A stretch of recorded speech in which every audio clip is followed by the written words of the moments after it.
Merci Salia Braclia et Marc Fauvel. Emmanuel Macron réélu, une première hors cohabitation pour un président de la Ve République. Les résultats définitifs, 58,54% des voix pour Emmanuel Macron contre 41,46% pour Marine Le Pen.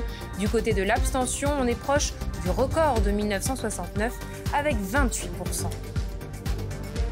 Hier soir, après l'annonce des résultats, Emmanuel Macron a prononcé son discours au Champ de Mars. Et comme en 2017, il est entré sur l'hymne européen. On va revivre cette soirée avec Gaël Giordana. 20h hier soir, la liesse des supporters d'Emmanuel Macron réunis au Champ de Mars. Le président sortant vient d'être réélu pour un nouveau quinquennat. J'étais très stressé en arrivant ici, honnêtement, et je suis super content. Il y avait un mécontentement général qu'on a senti. J'espère que le président Macron va prendre en compte ce mécontentement. Il faut attendre la nuit tombée pour qu'Emmanuel Macron fasse son apparition. Comme en 2017, il choisit l'hymne européen, l'hymne à la joie de Beethoven, pour faire son entrée sur scène. Objectif, rassembler tous les Français. Je suis dépositaire de leur sens du devoir, de leur attachement à la République et du respect des différences qui se sont exprimées ces dernières semaines. Au QG de Marine Le Pen, autre ambiance forcément.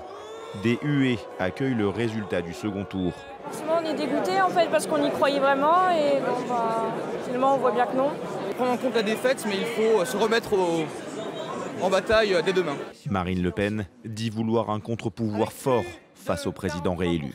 Pour éviter cet accaparement des pouvoirs par quelques-uns, plus que jamais, je poursuivrai mon engagement pour la France et les Français avec l'énergie, la persévérance et l'affection que vous me connaissez.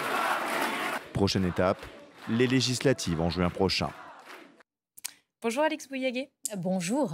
Alors Emmanuel Macron réélu avec 58,54% des suffrages. Et lors de son discours au Champ de Mars, le président l'a dit lui-même, un résultat qui l'oblige. Oui, c'est vrai qu'il n'a pas le choix. Hein. Certes, son score est conséquent, plus de 58% des suffrages, mais Emmanuel Macron devra résoudre une triple équation. Répondre à la fois au tiers des Français qui a voté pour la droite radicale au premier tour, hein, Éric Zemmour, Marine Le Pen, Nicolas Dupont-Aignan, répondre aussi aux 7,7 millions d'électeurs de Jean-Luc Mélenchon et répondre enfin aux abstentionnistes, et ils ont été nombreux hier. Et Emmanuel Macron, il est vraiment condamné à rassembler.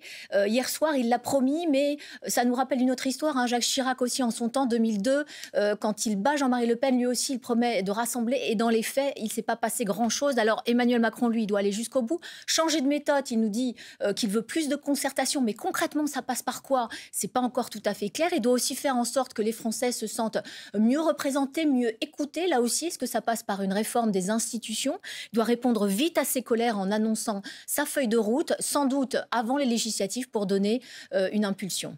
Plusieurs interrogations donc. Et pour la troisième fois, Marine Le Pen échoue à la présidentielle.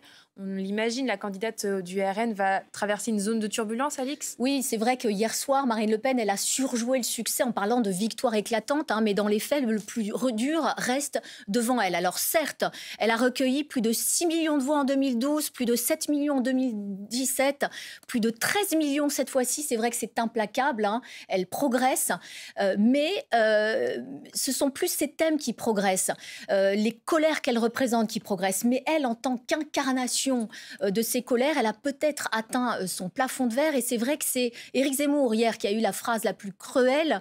C'est la 8e défaite d'un Le Pen, a-t-il dit, sous-entendu, la relève, ce n'est plus elle, elle n'y arrivera jamais. C'est pour ça que, malgré son score, Marine Le Pen sort de ce scrutin fragilisée. Le paradoxe, c'est qu'elle n'a jamais recueilli autant de voix et en même temps, elle n'a jamais semblé aussi loin d'exercer le pouvoir. Merci beaucoup, Alix. On vous retrouve demain dans la matinale de France Info.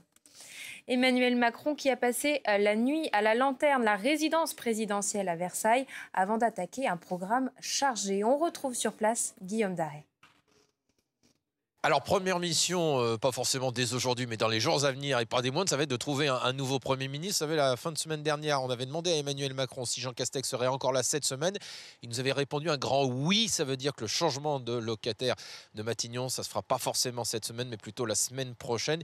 Il va prendre quelques jours de réflexion, Emmanuel Macron, pour trouver ce Premier ministre écolo compatible. Est-ce qu'il faut plutôt un signe vers des électeurs de gauche, comme durant l'entre-deux tours, ou un signe vers les électeurs de droite qui s'étaient massivement porté vers Emmanuel Macron dès le premier tour? Il va prendre ces quelques jours pour trancher. Il y aura ensuite une cérémonie d'investiture sobre, nous dit-on, pour son second quinquennat. Et puis immédiatement, 2 déplacements symboliques. Il ira rendre visite à des soldats français blessés. Et puis direction Berlin, comme le veut la tradition depuis désormais plusieurs mandats, puisqu'Emmanuel Macron ira rencontrer le chancelier allemand Olaf Scholz pour symboliser une nouvelle fois l'importance de la relation franco-allemande.